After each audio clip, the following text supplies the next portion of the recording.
Hey everybody, David G, and I am an alcoholic and an addict of many sorts. And it's so good to see all my buddies here. It's good to see everybody. Thank you so much, Beth, for your service to this group. And thank you, Miss Rhonda, as well. And it's there again, as I say, it's so good to see everybody here. We've been kind of studying through the traditions or taking a look at them. I know when we did our how many ever weeks that was through the big book, man, we really went through a solid line by line study. It's been somewhat a little different in this, and some people, have made comments about that. Others said, hey, we love the way that it's went. I just know for me that I usually ask Spirit to lead anytime that I'm asked to chair, share, or do one of these. If I'm not doing that, then really, I'm just kind of doing it on my own free will. When I came to Alcoholics Anonymous in 1994, one of the things that was rarely talked about was the tradition. I think we might have read on Monday nights one that every last Monday of the month for at least 15 minutes we would read about a tradition. So therefore, I really didn't learn a whole lot about the traditions. I mean, there were certain things that we read that made it sound real good, and we'd all try to come up with some idea of how to make that 15 minutes go by pretty quick so that we could get back to the regular meeting. And I think mainly, that cut into our time that we just sat around the table and talked, because at that time there was really no in-depth big book study meetings as we do them now. There's a lot of sharing from experience. In those days, we had worked the steps and all, but it was nothing like the big book step study meetings that we attend today. So in 2019, when I hit an emotional bottom in Alcoholics Anonymous due to lust and sexual acting out, and I came in through the SA fellowship, I was going through the work with a guy from Iowa. And one of the things when we finished up with the 12 steps, and we read all the way to the very back of page 164, one of the things that he said is, okay, now we're going to go through the traditions. And no one had ever done that with me before, so I didn't really know. My mind said, yeah, we already know about that. But in reality, we didn't. So, as we journeyed through the first three traditions, we really seen that unity and authority, which absolutely did not come from me or from you. If there was to be any unity, there was going to have to be an authority other than me. And we seen that in the first two traditions. And this one, we look at the requirement for AA membership. It says it's a desire to stop drinking. Now, we created a loophole in the Broken Bottle group here in McAllister some years ago so that the people that were not alcoholics could come into our meetings. And, we would ask, well, just don't share, but at least you can show up. Well, in a closed meeting of Alcoholics Anonymous, that's what it is. It's a closed meetings for alcoholics only.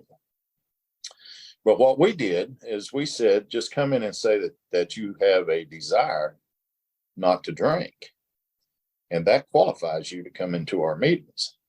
So we created a loophole, and not a very good one. It seemed very good to me at the time. But the first time that we had a group inventory, and I don't know if any of you are familiar with a group inventory, but there is such a thing called a group inventory. And that's where somebody that is really doing pretty well in his spiritual life and his development of the steps, knows the traditions and the concepts, they will come in and they will do what's called a group inventory, and they'll ask a set of questions. And each member of the group has a minute or two to run around and answer. And at the end, it's not to say you're a good group or a bad group. It's just to say, here's some areas where you're weak. Well, one of the areas was the traditions. And I was kind of offended by that. I said, what do you mean by that? And he said, well, what's happened is you've created a loophole in tradition 3, and you're allowing people to come in this closed meeting of Alcoholics Anonymous. You should not do that. And I said, I by no way broke the tradition. And he said, oh, but you had. And I said, well, how do you figure that? He said, you're telling people to come in and say that they have a desire to stop or to not drink. And I said, well, that's what the tradition says. He says, no, that is not what the tradition says. The tradition says that the only requirement for membership is a desire to stop. And if you've never drank, how are you going to stop drinking? And it would be the same way with any other addiction. And so what I'd done is I'd twisted the words around like I'd done so many times in other things. That didn't work out very well. But I tell you, there's something very interesting about this tradition, and it's found in the long form. And I tell you, I was asked to speak at a conference in Kansas for SA in person a few years ago. And one of the guys that I sponsored was going to bring his wife. Now, she wasn't a member of S-Anon. She didn't claim to be a member. So therefore, they told her she couldn't attend. Well, according to what at least I know about the traditions today, that was absolutely wrong. And so I brought that to their attention because he wasn't going to come. And I said, he absolutely can come because his wife. And they said, well, the way that this is listed, it is for S-Anon members and SA members. So therefore, her not saying that she's not allowed to come. But if you go to the long form of the 12 traditions on page 189 and you look at number 3 and you look at that very first sentence right there, it says our membership ought to include all who suffer from alcoholism. It doesn't say anything about those that drink or those that have a sex problem or those that battle with food. It says all who suffer. Now, I can promise you that woman suffered from his sexaholism. I can promise you my wife has suffered from mine. She has suffered from my alcoholism. So the membership ought to include all, not just alcoholics, not just sex addicts, all who suffer from alcoholism. Hence, we may refuse none who wish to recover. Now, later on, this woman did become, and they did see that and they agreed with that and they went ahead and let her come. And it turned out to be a really good conference. And she ended up becoming a member. She met somebody there that was in S-Anon and they helped her to find a solution to her problem, which is self, And so, whenever I look at tradition 3, I always want to remember that because you don't have to drink alcohol to suffer from alcoholism. You don't have to be a sex addict to suffer from lust of someone else. You just don't. And so I think it's very important that we do that. But at the same time, I don't think that we should create a loophole for people to come into a closed meeting. There's plenty of open meetings that we can all go to or send somebody to today. We don't have to put them into a closed meeting and, create a loophole in the traditions. And that's exactly what I've done. So I'm grateful for that, man. I wasn't at the time. But let's look at what the book says on page 139. This tradition is packed with meaning. Now, anything that is meaningful in Alcoholics Anonymous to me, especially if it's packed with meaning, then this probably already got my attention. And it's telling me right here in the very beginning, this tradition has that. For AA is really saying to every serious drinker, you're a member if you say so. And I think that we need to look at that for a minute and talk about that for just a second. We're not talking about being a member of any particular group. Now, tradition 4, which we will look at next time, talks about autonomy and autonomous. And what that means is the group has the right to do what they want to do, provided that they don't harm any other fellowship as a result of that. So this isn't saying that I'm a member of any group that I decide to go to just because I think that, okay, AA says that I'm a member. No, that's not what it's saying. It's saying that I'm a member of Alcoholics Anonymous, not any one particular group. And it took me a little while to understand that. But I went into a meeting and I said, I like this group. I think I'm going to be a part of it. And they said, well, I think you might ought to talk to us before you do that. And I said, no, I'm a member of AA. And they said, yes, but you're not a member of this group. And, and not that we want to keep you out by any means, but you can't just come in here and say, yeah, this is what I want to do. And now I'm going to do it. I think us alcoholics have been doing that for a long time, bullying and having our way. And so when you got groups that are healthy, they're going to read through this literature and pick through this stuff, and they're going to see. But here's a list of questions that we should ask ourselves about anybody that comes into our meetings and take it, It says you can declare yourself in. Nobody can keep you out. I mean, nobody can run me off from that particular meeting, unless my behavior is bad. And then, I need to be asked to leave until I'm willing to come back under different conditions and a better personality. No matter who you are, no matter how low you've gone, no matter how grave your emotional complications, even your crimes, we still cannot deny you AA. we don't want to keep you out. That should be a question. Is there somebody in my group that's causing a lot of trouble that I would really rather see go? It says we aren't a bit afraid that you'll harm us. That should be a question. You know, am I afraid of that in certain groups? Maybe not so much on Zoom, you know, but when you get into in-person meetings, then you begin to find a lot of characters in there. Most of us already know about that. So it says, never mind how twisted or violent you may be, we just want to be sure that you get the same chance for sobriety that we've had. So you're a AA member the minute you declare yourself, and you absolutely are. But there again, that does not mean that you're a member of any particular group. So we established this principle of membership, took years of harrowing experience. In our early time, nothing seemed so fragile, so easily breakable as an AA group. Why would that be? Well, we come in as broken people. Ego tries to keep us afloat for a little bit, but we're in a pretty humble state of mind. So it's easy to be swayed, especially by somebody who can talk fast and think fast and do stuff like that. The book says hardly an alcoholic we approached paid any attention. I don't know if you can relate to that, but I definitely can. Most of those who did join were like flickering candles in a windstorm. Time after time, their uncertain flames blew out and couldn't be relighted. Our unspoken constant thought was, which one of us are going to be next? So a member gives a vivid glimpse of those days. At one time, he says every AA group had membership rules. Now, think about this, what we're fixing to look at here. And think about the rules in your group. If you come into our group, and we've got 60 or 70 rules that you got to abide by, else you can't be here. You're probably not going to be wanting to stay at that group. You're probably going to be like it talked about up there, flickering candles in a windstorm. I know if I would have came in and they told me, David, you got to dress a certain way, you got to be a certain way, you got to do this, you got to do that. I mean, of course, you want to come in and maintain some form of healthy pride. I'm not saying that. But at the same time, I can remember one time there was an event, there was a picnic or something that we were having in person, and there was no kids allowed to that. Now, that was a group decision. That was absolutely okay, but not with me. Oh, I wanted to raise hell about that. This is a family illness, and everybody deserves to be there, and this is why they ought to be there. And my kids don't do that. You know, I mean, I didn't need to go into any of that. The only thing I needed to do was go along with the group conscience and what they had decided. They had had some troubles. They had had a picnic in the past. There had been some kids got loose in the park, threw a bunch of rocks, knocked windshield out of cars. I mean, why the hell would you want them to come back? But see, I didn't know any of that. And what I don't know is sometimes my downfall. So thank you. So it says the member gives us a vivid glimpse of those days. At one time, he says every AA group had many membership rules. Everybody was scared witless that something or someone would capsize the boat and dump us all back into the drink.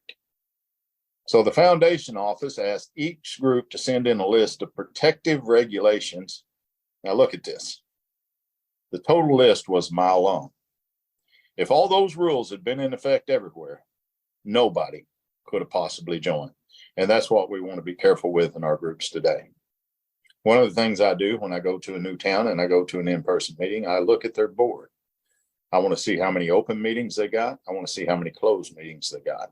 And if their open meetings outweigh their closed meetings, that tells me it's probably a good bullshit session somewhere or another. We're going to share a whole lot, you know. But if you got a closed group that is looking, that's what I love so much about Big Book Step Study. There is a process that you have to have been through in order to even share at those meetings. And so that's why, for me, that has been a big part of my recovery. So it says there was a lot of anxiety and fear you can only imagine. We were resolved to admit nobody to AA, but that hypothetical class of people who were termed pure alcoholics. I don't know if there's any on here, except for their guzzling and their unfortunate results thereof. They had no other complications. So beggars, tramps, asylums, inmate, prisoners, queers, plain crackpots, and fallen women are definitely out. How many of us on this meeting could have attended a meeting like that? Absolutely not. You know, I mean, every one of us has these kind of things. Yes, sir, we'd cater only to pure and respectable alcoholics, and any others would surely destroy us. There's a lot of fear in that statement right there. When I read behind the lines of that, I see a lot of fear in those members. Besides, it took in, if we took in one of the odd ones, what would the decent people say about us? Well, that gets into what other people say about me. I can remember my sponsor telling me early on, David, it don't really matter what people think of you. What matters is what you think of other people. It's your thinking that needs to get right, not theirs. So it really doesn't matter what other people would be saying about me. But look at what it says. We built a fine mesh fence around Alcoholics Anonymous. And I think anytime that we're doing that based out of fear. We're not doing that based on spirit. Self is what's running the group. And as we know, self is the downfall. That is the problem of all problems. Maybe it sounds critical. Maybe you think old timers were pretty intolerant, but I can tell you that there was nothing funny about that situation then. There was a bunch of old timers that had a group not too far from here, about 20 miles from here, in a little town called Eufaula, Oklahoma. Some of my Oklahoma friends on here will know where I'm talking about. And these old timers were good old men. They were just good men, and they knew about Alcoholics Anonymous, and man, they came there to stay sober. More so, they came there for the fellowship of each other. Well, all of a sudden, you had a bunch of new people start to come in. And they said, you know what? AA says I'm a member when I say I'm a member, and I say I'm a member. And so they started bringing other people, and they said they're a member, and they're a member. Pretty soon they got these old guys outvoted. And what they do is they vote to change the meeting. They vote to do this. They vote to change the time. They want to take AA out of one of them, put AA in or NA in. They want to do this, do that, and pretty soon close the whole group down. Well, when we opened the Broken Bottle group in McAllister, we looked at their experience and we said, how are we going to change that? How are we going to make that not happen to us? So one of the things as a group, and remember that we are protected by Tradition 4. One of the things that we did is you had to be an active member of that group for at least 9 months to even have a vote in our group conscience. And if you didn't have that active membership for 9 months, you didn't vote. You could come and sit and listen all you want, but when it come time to raise the hands, you couldn't raise your hand. And people say, well, that's too many rules. That's what it's talking about up here. No, that's protecting our fellowship. That's exactly what it was doing, because we wasn't going to allow anyone to come in and do to us what had been done to them. And so another thing was, you had to have so many months in order to be able to chair one of our meetings. You had to have been through that part of the book. We weren't going to put you in a chair seat. And you're over here reading about step 6 when you ain't even made it through step 2 yet. I mean, that doesn't even make any sense just because you need a warm body in the chair. And as I look at that now, when I look at that third paragraph on page 140, it says, maybe this sounds comical now, and maybe you think the old timers were pretty intolerant, but I can tell you there was nothing funny about the situation then. And when those old guys showed up to our group, they said, we want to be here, but we're scared to death the same thing is going to happen over here. Well, I've had a lot of men that have been able to school me in these traditions over the years, and they are the ones who told me this is the way you do it. You put this in the bylaws of the group, and then you don't ever have to worry about a group of conscience outvoting you, because the bylaw is the way it is. There is no group vote. So the people that were there on those first couple of meetings, those bylaws were set into place, and they were never able to be, and trust me, a lot of people came and wanted to do it, but they just couldn't. So the book says we were grim because we felt our lives and homes were being threatened, and that was no laughing matter. Intolerant, you say? Well, we were frightened. Naturally, we begin to act like most everybody does when they're afraid, and here's what that is. After all, isn't fear the true basis of intolerance? Yes, we were intolerant. So anytime that I see intolerance, I need to look at what's behind it. Fear. What drives fear? What's fear driving? Selfish self-centeredness, that we think is the root of our trouble. Not booze, not sex, not lust, not gambling. Self-centeredness. And it's always driven by fear. And so that's how all the rest of this is. Isn't it funny how whenever we're in the big book of Alcoholics Anonymous and we're reading in the fears, it says the fabric of our existence was shot through with it. I never knew what that meant. But if you look at the third column on page 65 of the big book of Alcoholics Anonymous, and you look at fear, you look at pride, You look at self-esteem, you look at ambition, security, you look at all that stuff, and you look what's bracketed alongside it. What's driving that stuff is fear. It's always fear, and fear is the number one soldier of self. So he says, how could we then guess that all those fears were to prove groundless? Isn't that how most of our fears have been when we really get through the inventory? How could we know that thousands of these sometimes frightening people would make astonishing recoveries and become our greatest workers and our intimate friends? Man, that's a powerful statement. Well, have you ever had somebody show up to your group and just drive you batshit crazy? I mean, you just think, my God, when's this guy going to get drunk? When's he going to leave? What I need to do to run him off? I mean, it's just on and on and on. Well, this was no different in those days. There was a man who showed up who done this very thing back then, and it drove them crazy. And they just really didn't know what to do. Look at page 141, and let's look at what I guess that'd be the first full paragraph. He said, why did AA finally drop all its membership regulations? Now, it had all these regulations for all these years. Now, all of a sudden, they're dropping it. Why? Why did it leave each newcomer to decide for himself whether he was an alcoholic and whether he should join us? Why did we dare say, contrary to the experience of society and government everywhere, that we would neither punish nor deprive any AA of membership, that we must never compel anyone to pay anything, believe anything, or conform to anything? That's the reason I'm still here today. I think most of our beliefs do straighten out and we begin to, get over the hump with that. But in the beginning, we're pretty wild in our beliefs, or at least I was. But look at where it says the answer to this is. It's in tradition 3. It was simplicity itself. The last experience taught us that to take away the alcoholic's full chance was sometime to pronounce his death sentence. And I heard a guy say to me in a meeting one time, he said, if you deny an alcoholic or an addict the right to suffer, you're going to deny him the right to recover. How many times do we want to grab up the new person in our arms and hold him and tell him everything's going to be okay, just do this and everything's going to be all right? That wasn't how it was with me when I came into Alcoholics Anonymous. They told me, you have a damn good reason to be afraid. And you better pay close attention to it, because if you don't, chances are you're not going to make it here. I mean, there wasn't a whole lot of, the things that I see today. So, bottom of 141. A newcomer appears at one of these groups and he knocks on the door and he asks to be let in. He talked frankly with that group's oldest member. Soon proved that he was a desperate case. He was most definitely an alcoholic.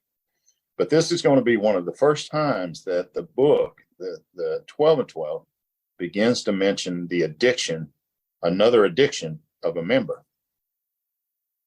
So it says he soon proved he was a desperate case, and above all, he wanted to get well. I think that's the biggest question we ask anybody that comes here. Do you want to get well? Are you willing to go to any lengths to do what we do here? But he asked, will you let me join your group since I am the victim of another addiction, even worse stigmatized than alcoholism? You may not want me among you, or will you? Now, for years, I thought this was talking about drug addiction until I read the history of Alcoholics Anonymous. And today I see that this man was a cross-dresser. And see, nobody knew anything about that at that time. And those that did were scared to death of him. And so he was honest in saying that he was a victim of another addiction. But what the hell are you going to do about something like that today? We're going to say, come on in, no problem. But in those days, that was something that was unheard of. Look at what it says. Look at the story. There was the dilemma. What should the group do? The oldest member summoned the other two. That sounds like a group conscience. And in confidence laid the explosive facts in their lap, said he. Well, what about it? If we turn this man away, he'll soon die. There's a little bit of sanity. But if we allow him in, only God knows what trouble he'll brew. What shall be the answer, yes or no? At first, the elders could only look at the objections. That's what self likes to do. It likes to look at all the objections, We deal, they said, with alcoholics only. Should we sacrifice this one for the sake of many? So went the discussion while the newcomer's fate hung in balance. Then one of the three spoke in a very different voice. Notice how the Spirit will always show up. Always. And it showed up here.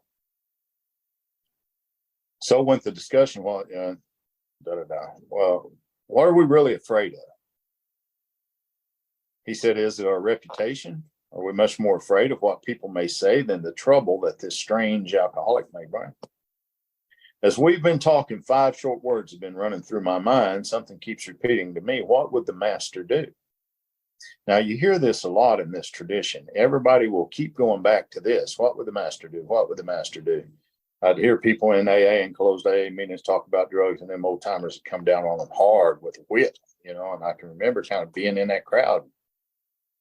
And then we'd say, what would the master do? Well, this, but I think there's a more important something that we need to look at here than what would the master do. Of course, that's important, very important. But look at what it says. Not another word was said. More indeed, what more could be said? So overjoyed, the newcomer plunged into 12-step work. Tirelessly, he laid AA's message before scores of people. This man is helping more people than probably any of them. And since this was a very early group, those scores have since multiplied themselves into thousands. I think this is the most important sentence in all of this story right here. Never did he trouble anyone with his other difficulty. And I think when we come into a closed meeting of Alcoholics Anonymous or Sexaholics Anonymous or whatever it may be, if I bring any kind of other difficulty to the table, then I think I've taken away from the spirit of that meeting when it comes to a closed meeting. Now, I understand today the difference between an open and a closed. But there's men that I'm looking at on this camera right here, right now, that I have absolute confidence in with telling anything that would be going on with me. And if I'm going to trouble anyone, it's not going to be in that meeting. I'm probably going to call one of these men to the side and say, hey, this is what's happening. So I think more importantly is that he never did trouble anyone with that other difficulty. He kept it to alcoholism. And look at what it says. They had taken its first step in the formation of step 3, because his only requirement was a desire to stop drinking. Maybe not stopping what else he done. There's many other fellowships for us like that. Today, when I was asked to speak from the podium, and I get opportunity to do that quite a bit, I try to go in a general way of what happened to me in 2019 and beyond. I don't fall into all of that. I'm not going to talk about all that stuff. But in a general way, I'm going to let be known what happened to me, because that's my story. And for so long in the last few years, and I know many of you have heard me say, we don't want to hear no story. I was reading with a man in the doctor's opinion today, and it was talking about Bill W. And it said later he requested the privilege of telling his story. Out of all the damn years that I've been reading that particular part of the book and breaking it down and helping people understand it, why the hell did I never see that that's not a privilege? I just did not see that. It's a privilege for us to get to tell our story in a general way. I don't think we come to the podium and vomit everything out that's going on in our life or our secret life or any of that. But I do think that it's very important that we do. So that was the first example that Bill gives. And although I like that pretty well, I probably like this one even better. There's another guy that's going to show up here. And then top of 143, he says, not long after the man with the double stigma knocked for admission, AA's other group received into its membership a salesman we shall call Ed. Man, I love this guy. God, this guy is me through and through. A power driver, this one, and brash as any salesman could possibly be. He had at least an idea a minute on how to improve AA. Shit, that's been me all along until the last few years anyway. He said these ideas he sold to fellow members with the same burning enthusiasm with which he disturbed automobile polish or distributed. But he had one idea that wasn't so sellable. and I love this. Ed was an atheist. His pet obsession was that AA could get along better without its God nonsense. I can remember when I first came to Alcoholics Anonymous, I thought, I wonder how in the hell they do this, how they stay sober. And the more that I got closer to the place that I was going in this particular time, I'd been to about 8 different ones, but this particular time, it kind of dawned on me, they're going to be talking about God. Oh, hell. And so I didn't like this God nonsense any more than Ed did right here. But look at what he did. He browbeat everybody, and everybody expected him to soon get drunk. Of course, a God would punish a man like that and get him drunk, right? That's what my old beliefs would have thought. But no, man, today I don't serve a God like that. Thank God he didn't either. Or at the time, you see, AA was on the pious side. There must be a heavy penalty, it was thought, key words, for blasphemy. Distressingly enough, Ed proceeded to stay sober. And nothing make you madder than that. The guy comes in, raised all that kind of hell, goes against every tradition, every principle we have, and he still stays sober. And then one day he wakes up and gets the program. It's like, man, he becomes the best member we have. That's exactly what's going to happen here. At length, the time came for him to speak in a meeting. We shivered, for we knew what was coming.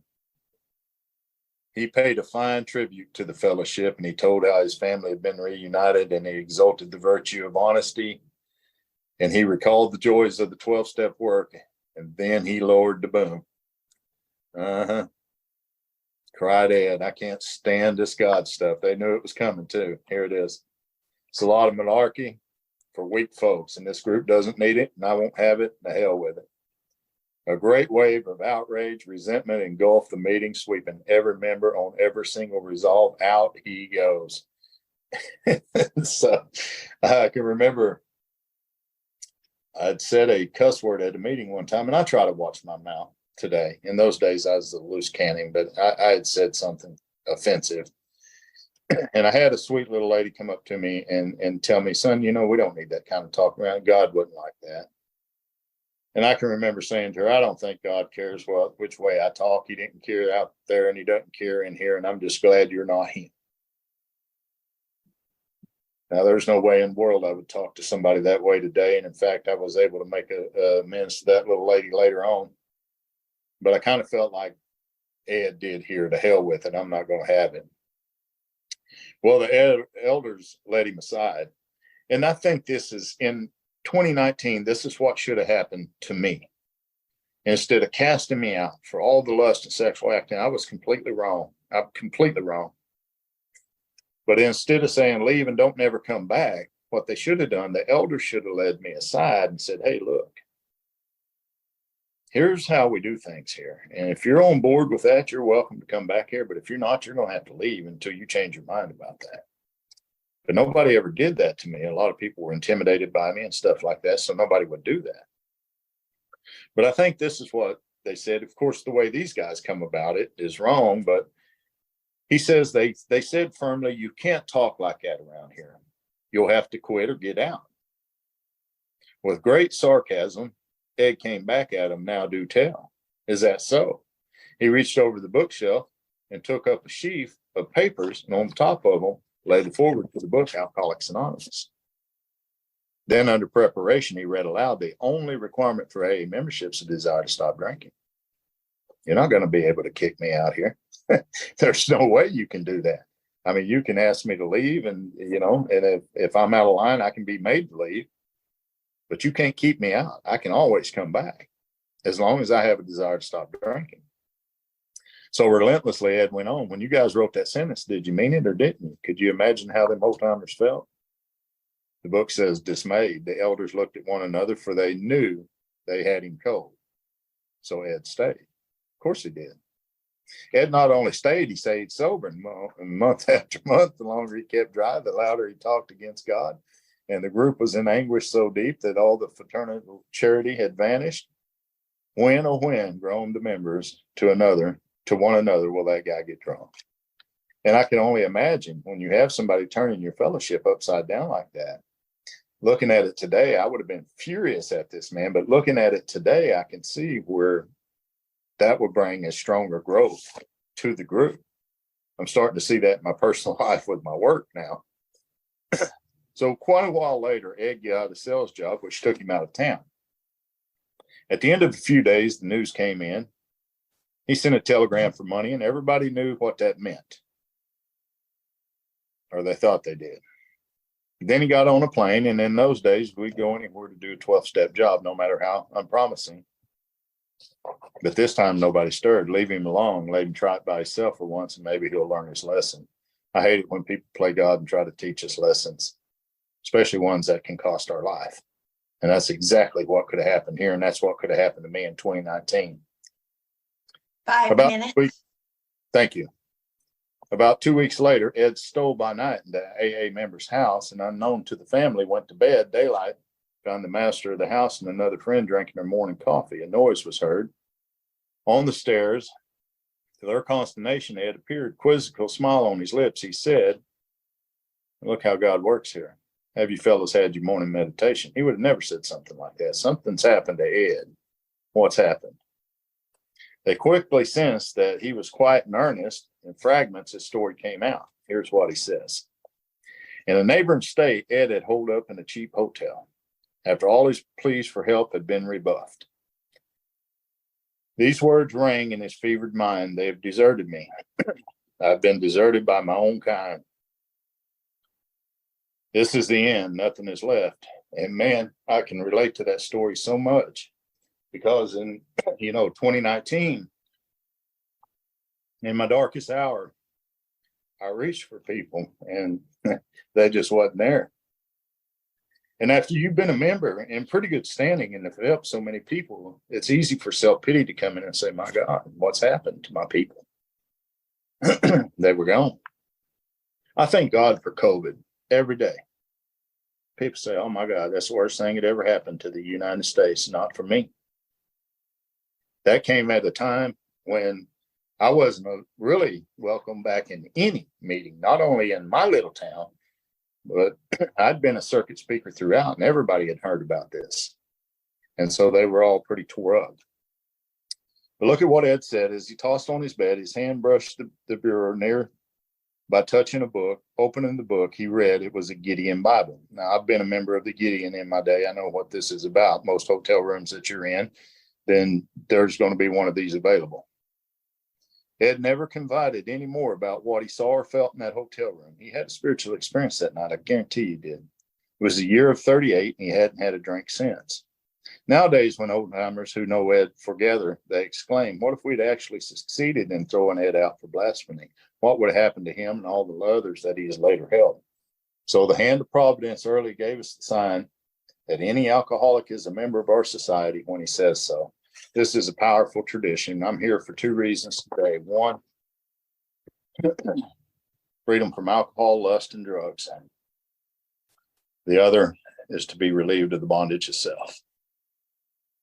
And if I can achieve at least one of those, that's a real good deal. If I can achieve both of those, then Alcoholics Anonymous, God has done his job through Alcoholics Anonymous. I've been relieved from the bondage of self in so many ways. I've been bonded back in to self many times, but we have the tools today to get out of it. And I'm most definitely a member of all the fellowships I attend today because I say I am. Might not be a member of your group, but I guarantee you I'm a member of AA. I'm a member of AAA. I'm a member of SA. I don't talk about it as much, but I am. And nobody's going to be able to throw me out of there. Now, if my behavior is bad, I'll leave today for sure. But I know in my heart of hearts that God is bigger than any of this. So, man, I'm so grateful you guys came out and let me read and share experience, strength, and hope with you. Really glad to be here tonight. Good to see all of you guys. Thanks.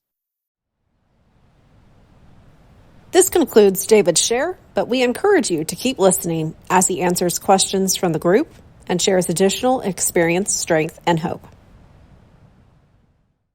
Thank you, David. Really appreciate you sharing on this tradition. I wanted to kind of had a two-parter question. You mentioned the group inventory at the very beginning, and I was curious, like, who comes in and does that kind of thing?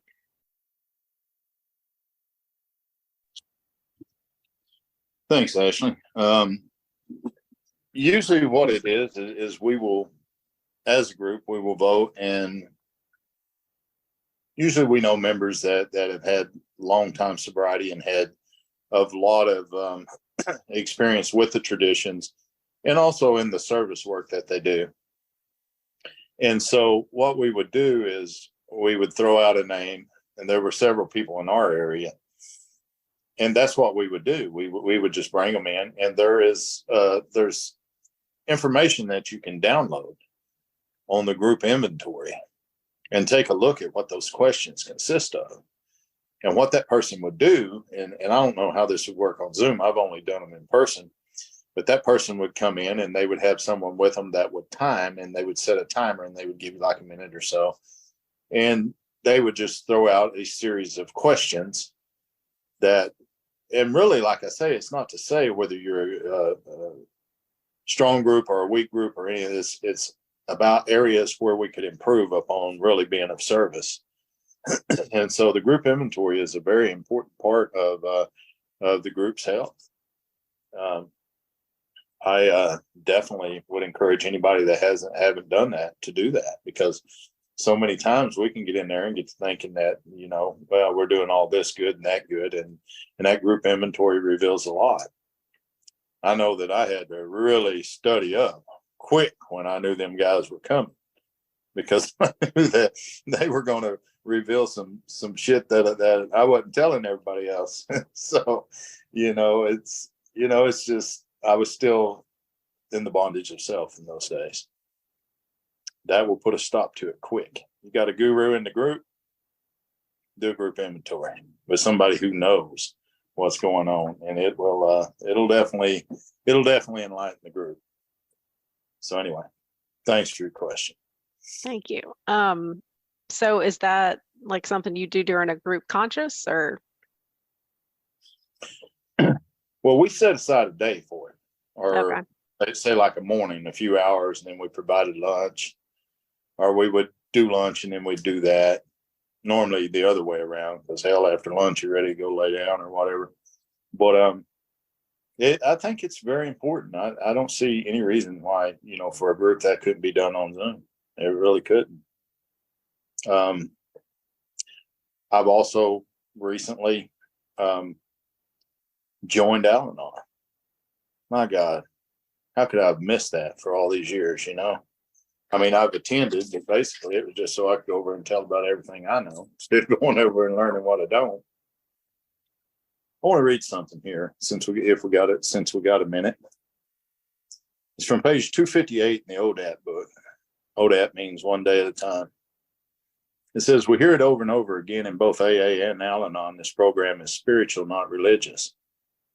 Each of us must find our own way to heaven, and the Al-Anon meetings reinforce our faith in the way we choose to worship.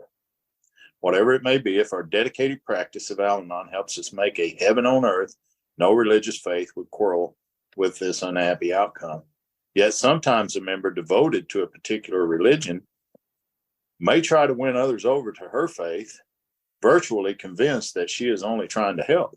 This can only lead to confusion and many difficulties, and may indeed result in creating a rift in a marriage whose foundation is in a common faith. It is emphasized in our traditions and in much of our literature that A, we're not affiliated with any other organization, B, that the tenets of any faith can be applied to the Al-Anon program. Today, I pray for the wisdom not to involve myself in the personal lives or beliefs of others, and to help them only by the means of the Al-Anon principles. So I read that to say this. I encourage anyone that wants to do a group inventory with the High Road to a New Freedom group. That's primarily the group that I'm associated with. I have, in my prayer time, it has come to me over and over that I would really like to become a member of the Sunday Thursday group. I haven't approached anybody about that, but it's I don't know. I just don't think there's any way that we could go wrong by doing that. So I'm really glad you asked me that question. Thank you, Ashley. Thanks so much. I get so much out of these tradition workshop sessions. So two quick things. One, at some point I wrote these down in the book, but I've always found them helpful, and they're not official 12-step, but principles to each of the steps and also to the traditions. And I've found various lists on the internet, so I can pick and choose what I think is most valuable. But what I wrote down for this is compassion and acceptance. And it just, for me, those two words really do a lot to capture what we've been talking about, what you've been talking about here. My face-to-face, it's a face-to-face AA meeting that I've been involved with for about 16, 17 years, ever since we relocated to where we live now in Georgia. And we have a local, I guess it's state-sponsored, kind of a recovery program that's mainly for young women, many of whom have children, and they provide a way for them to reside there and care for the kids so that they can try to get clean and sober. And many of these young women's primary addiction, they might say their of choice, is drugs of some sort or another. And that's often carried some in the group are resistant to them coming, despite everything that we've read about here. Now, in their favor, I don't think that I would doubt that almost any of them didn't start out with a drink of alcohol, because I know that alcohol often leads us to other substances. But regardless of that, when they come, they always conduct themselves, very appropriately. We are so grateful to have them, have their presence there. And finally, I think that we move to a place of, I hope, compassion, acceptance by allowing them to participate. That one of their desires is to stay sober. And so anyway, and now today, and I guess the last part of this story, because I really didn't come prepared to share about it, but those few voices that were so opposed at one point are now very welcoming and accepting. And so it's kind of like, we've moved past this now, and we continue to see these young women, not every week even, we meet 6 days a week, but they do come on a somewhat regular basis, and we're always grateful when they come. That's it. David, did you want to comment or share on that? No, I just think that's wonderful. It really is. That's the practice of tradition too, as I see it. There's one ultimate authority. And when you got people come together and make that kind of decision for the better of someone else, like these young women, that's great. That shows the group's, love. So really cool, Doug. That's a good thing to be a part of. Thank you for sharing. And David, thank you. Man, this is so cool. I hope you're planning on doing this with the concepts as well, but I leave that to you for talk for another day. But this is such a beautiful tradition. The only requirement is the desire to stop. Stop. That's all. That's beautiful. I really like a lot of things you had to share. One thing that I would like clarification on, and it may seem petty, and it probably is, but you said that in that one group that you were in, to protect the group using the authority of the fourth tradition, you said that you guys said that the person needs to be a member of that group for 9 months in order to vote in a group conscience, I suppose, something like that. And I was wondering, what would constitute being a member? Is it someone who's doing service, who shows up at meetings regular? Did you guys kind of flesh that out, or just leave that as a blanket? Oh, thank you, Jason. So good to see you, buddy. It's been a long time. Yeah, man. An active member is the way that we deem that. You had to be an active member of the group, meant, that you participate in our meetings, when you could be there, unless something like work or family or whatever called you away. Be there as a board greeter, be there as someone who made the coffee, who helped pass the coffee, who was willing to read, who was willing to chair if that time, an active member. And that's what we wanted, because we really didn't want someone just coming in and saying, okay, I'm a member now, and we're going to vote this, this, and this. And one of the old timers that is very schooled in the traditions, that's one thing he told me. He said, son, go at it this way and you'll never have that problem. Because if they're not serious about recovery, nobody's going to hang around for 9 months. I mean, and I wanted to free, but he was like, absolutely not. If you want my advice, this is the way that you do it. And you know what? He was right. When I left that group, it was over 100 members strong. 100 members. It was unbelievable, you know. So yeah, it's really a good way to conduct the group. That way it keeps a lot of the stuff out, because hell, we're compulsive. I can come in and tell you a good story and convince you why you ought to vote the way that I think that we should. And most people will go for that. That only didn't protect them from the people outside. It protected them from people like me on the inside that would try to rig up the group conscience in his favor. You know? So I don't know. I really enjoy that question, but that's what it was. You had to be an active member, and that's how we deemed it, is that you had to participate in our meetings as a member. You had to call yourself a member. You couldn't be affiliated with any other groups. You could go to all the meetings you want. We're not saying that, but you had one home group, and you couldn't wear two hats in other groups. You couldn't be a treasurer in our group, go over and be a JSR in that group. You were in our group. And those were just the things we laid down in the bylaws of the group ever prior to getting started. So we never had any problems with that. So I'm very grateful for the men who shared that with me. It made a tremendous difference. Thank you.